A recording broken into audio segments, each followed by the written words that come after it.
आप मंटू भाई सोलंकी जी।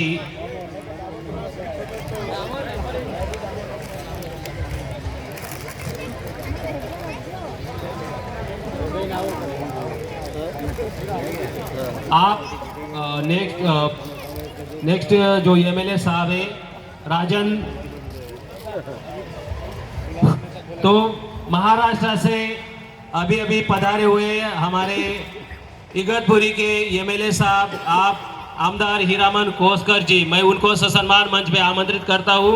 आप तो आपका खूब बहुत बहुत आभार कि आप पधारे, आपका स्वागत सम्मान। अगले वक्ता के रूप में अपने आदिवासी एकता परिषद के यूथ विंग के पूर्व राष्ट्रीय अध्यक्ष और जो धरातल पर स्टूडेंट मूवमेंट से ही सक्रिय है, ऐसे हमारे साथी जाबाज साथी आप एडवोकेट कैलाश वसावी जी, जो नागपुर में प्रोफेसर के तौर पे कार्यरत है। आदरणीय प्रोफेसर कैलाश वसावी जी को मैं ससम्मान मंच पे आमंत्रित करता हूँ। आप कैलाश वसावी जी।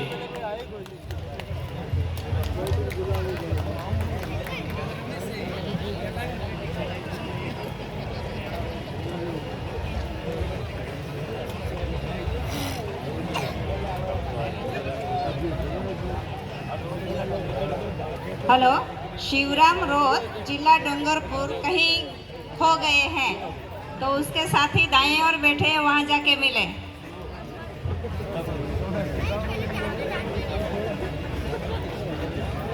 जोहार आपकी जय, आपकी जय साथियों। मैं प्रोफेसर कैलाश वसावे महाराष्ट्र नागपुर से हूं। असल में 2007 से इस आदिवासी एकता परिषद के मंच से जुड़ा हूं।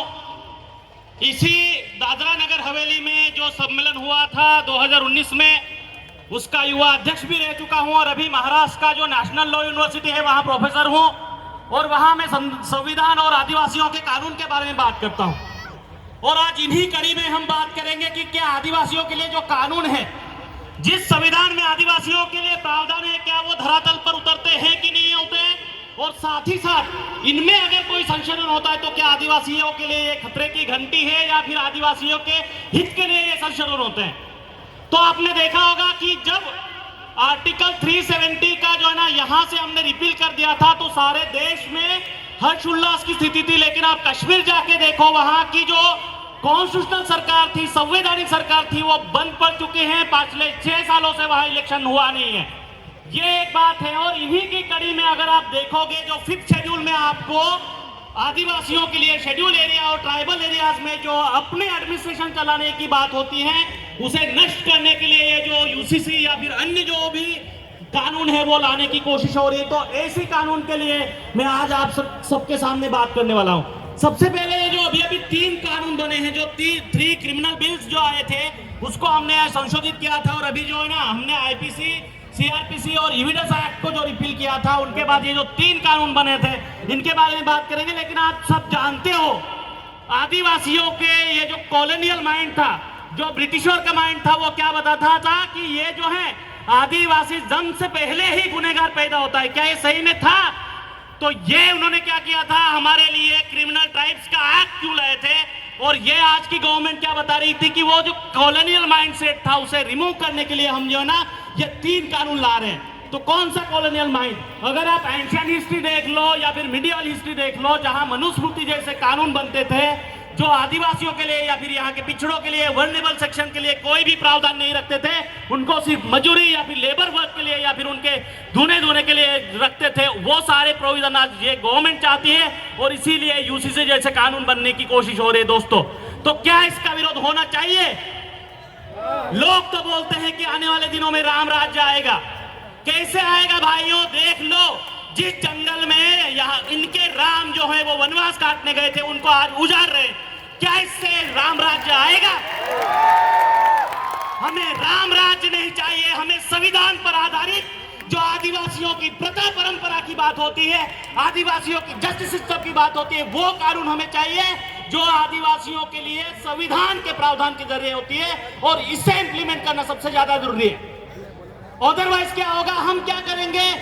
देखो, हमें आज देश का सबसे सर्वोच्च पद है प्रेसिडेंट का, वो आज आदिवासी हैं। लेकिन मणिपुर में क्या हुआ, वहां की गवर्नर भी आदिवासी हैं। तो इन पदों से हमें कुछ नहीं होता है, हमें इंप्लीमेंटेशन पे जोर देना चाहिए। और ये जो देखो धार्मिकता पर बात नहीं हो, ये बात है, लेकिन हम क्या करेंगे भाई? आज का सबसे ज्यादा आक्रमण क्या हो रहा है? आरएसएस हम पे आक्रमण नहीं करते हैं क्या? तो फिर ये डीलिस्टिंग क्यों आया था? तो इसका हम खुद के विरोध तो करते हैं, ये मंच भी विरोध करना चाहिए। और साथ ही साथ ये जो आदिवासी युवा है वो विरोध करें कि हमें बंटवारा नहीं चाहिए, हमें कानून के जो प्रावधान है, संविधान के प्रावधान है वो चाहिए, और जिनके ऊपर हम बात करेंगे। आप सब जानते हो कि ये जो यूसीसी है जो आपको स्पेशल प्रोविजन देता है आपके मैरिज के लिए, लेकिन ये कल अगर आपको बोल देंगे कि आपको है ना पंचपदी से या फिर ब्राह्मण ला के आपको शादी करनी हो, तो फिर हमारा पुंजरा कहाँ जाएगा? फिर हमारे जो डायलॉग है जिनको हमें ना हमारे संविधान में या फिर हमारे कस्टमरी लॉ में हमें ना इनको लॉ की जिम्मेदारी देते हैं, वो कहाँ जाएंगे? और आज जो है ना ये बयान में ये चोटी बढ़ाकर आज जो यूथ नाच रहे हैं वो कहाँ जाएंगे? तो ये सारी की सारी जड़ें है ना, इसीलिए हमें आज धरातल पर काम करने की जरूरत है। मैं आदिवासियों के कानून पढ़ाता हूं, लेकिन जो असल में होते हैं वो कानून तो कोई पढ़ना भी नहीं चाहता और आदिवासियों की बात भी नहीं करना चाहता। तो इन्हीं सारे मुद्दों से जो आपने देखा होगा कि जो रिलीजियस माइनॉरिटी हैं जिनको ना खत्म करने की कोशिश कर रही है सरकार, इन्हीं के मुद्दों के साथ हमें आदिवासियों में, हिंदू में, क्रिश्चियन में और इन सारे लोगों में बांटने की कोशिश हो रही है, जिनका हमें जो ना तहे दिल से विरोध करना चाहिए। पूरे रोड पे या फिर जहां जहां हमारी आवाज जाएगी वहां जाके हमें विरोध करना चाहिए। और तभी हमारे जो आर्टिकल 13 की बात हो रही है, आर्टिकल 244 की बात हो रही है, 5th शेड्यूल की बात हो रही है, ट्राइबल मैनेजमेंट सिस्टम की, ट्राइबल जस्टिस सिस्टम की बात हो रही है, उनको अगर आप अच्छे से लागू करने के लिए ये सारी चीजें होगी और युवा जागरूक हो जाएगा तो ही ये पॉसिबल है। अदरवाइज आदिवासियों को आने वाले दिनों में जो आज स्टेटस यहाँ के माइनॉरिटी का है वो आने वाले दिनों में जो Kailash versus state of Maharashtra बताता है, आज यहाँ है ना फॉरेस्ट या फिर जो रोड पे अतिक्रमण करते हैं उनको भी है ना यहाँ की सरकारें उनको प्रोटेक्शन देती है। लेकिन जिन्होंने सदियों से इस जंगल के, इस जल का और इस जमीन का रक्षण किया था, उनको यहाँ से ना बेदखल कर दिया जाता है। या आप सूरजागढ़ में देख लो, वो हंसदा में देख लो, या फिर नर्मदा के स्टैच्यू ऑफ यूनिटी के लिए देख लो। तो ये सारी चीजें क्यों हो रही है? और इसीलिए ये जो संवैधानिक प्रावधान है इनके ऊपर हमें ये सारी चीजें करनी चाहिए। और महाराष्ट्र में या फिर ऑल ओवर इंडिया में ये सारी चीजें हो रही हैं। मुझे इन सारे युवाओं पे भरोसा है कि ये सारी चीजें अच्छे से करें और इसके ऊपर अमल करें, और सारे संगठनों या फिर जो लोग प्रतिनिधि हैं इसके ऊपर अच्छे से सोचें तो ही बात बनेगी। अदरवाइज हम क्या करेंगे? हमारे लिए संविधान में ये प्रावधान है, वो प्रावधान है, उसका असल में अगर अमल ही नहीं होगा तो क्या बनेगा? ये वाली चीजें हैं। और जिसके ऊपर है ना हमारी रूढ़िगत ग्राम सभा हमें जो है ना कॉन्स्टिट्यूट करनी चाहिए। हमारी जो भी ग्राम सभा बनती हैं, जो हमें फॉरेस्ट के लिए या फिर किसी की जमीन अगर संपादित करनी हो तो उनके जो है ना ठहराव के बगैर कोई भी जो ना हमारी जमीन छीन नहीं सकता। लेकिन ये सारी चीजें है ना ग्राम पंचायत के कानूनों का है ना थोड़ा सा आधा ज्ञान लेकर हमारी जो जमीनें हैं वो सरकार जब्त कर रही है, इनके विरोध में हमें खड़ा होना होगा। यही जब हम संविधान के बजाय अगर किसी और लड़ाई की बात करेंगे तो पॉसिबल नहीं है।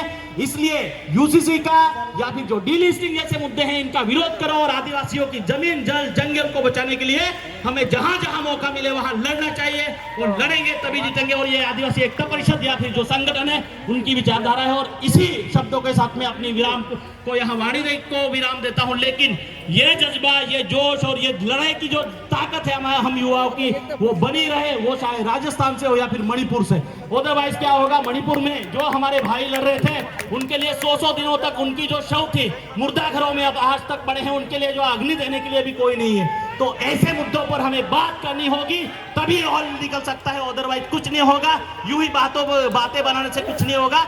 यही मैं बोलता हूं और इस मंच से मैं आप सबसे विनती करता हूं कि आप लड़ो, तभी आदिवासियों के हक अधिकार की बात होगी, अदरवाइज नहीं। धन्यवाद। आपकी जय। जय आदिवासी। बोलो आदिवासी एकता परिषद की जोहार। जय आदिवासी।